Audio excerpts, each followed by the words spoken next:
I've been using iOS 18 public beta on my iPhone 15 Pro for a couple of weeks now, and it's high time to share my thoughts about newest iteration of Apple's newest software for mobile devices. Some time ago I updated my phone to the newest version of iOS 18 public beta, and to be honest, I'm shocked how well the software works on both my iPhone 15 Pro and my iPad Pro with M2 chip. Really.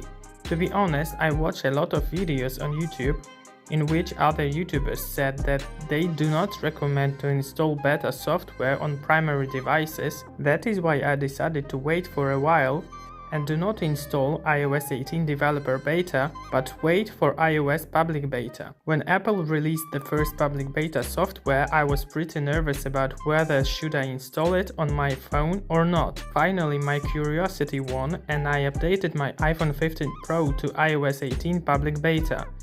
Do I regret it after testing this beta software on main device? Not at all, it worked just great, animations are brilliant and extremely fluid.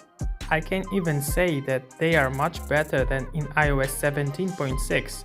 At least I personally see a huge improvement in this department. New home screen and icons customization are very good as well. I definitely like this new dark mode icon style, and that Apple finally managed to allow us to put apps icon whenever we want them to be. Finally, after so many years, I can arrange my home screen in my phone how I want. I also appreciate that now I can hide icons label.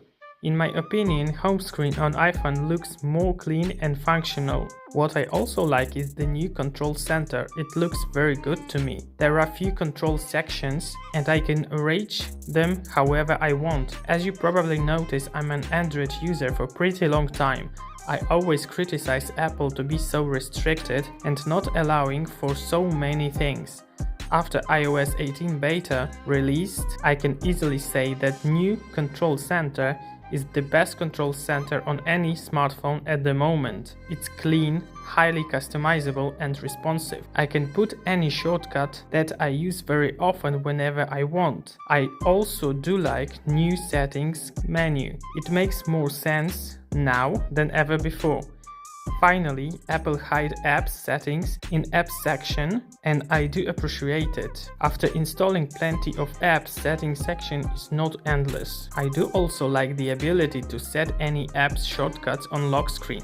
I can finally open any app that I want directly from lock screen. There are so many things that I like about new iOS 18 beta, and this movie would last few hours if I wanted to speak about every single change Apple made.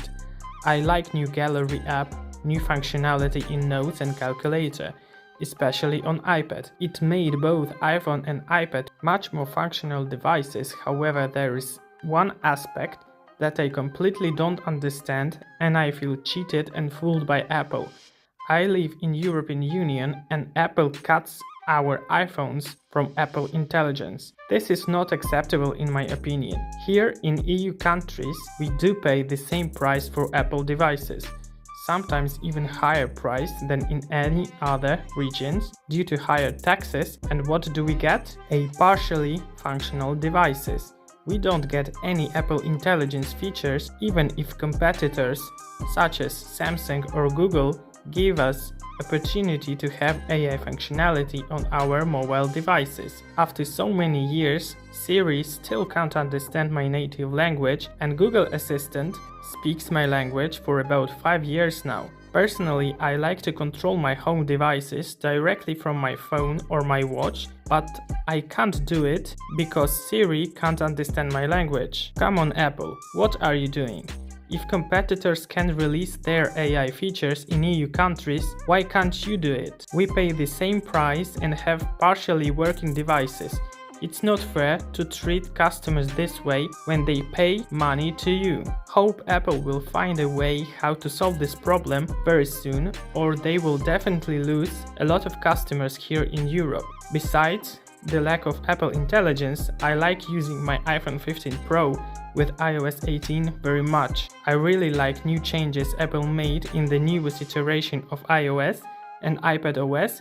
However, I hate Apple for the way they treat some markets. This must be changed because we also deserve to be treated the same way as US customers. I'm pretty sure that there is a very easy way to implement Apple Intelligence in iPhones sold in EU countries.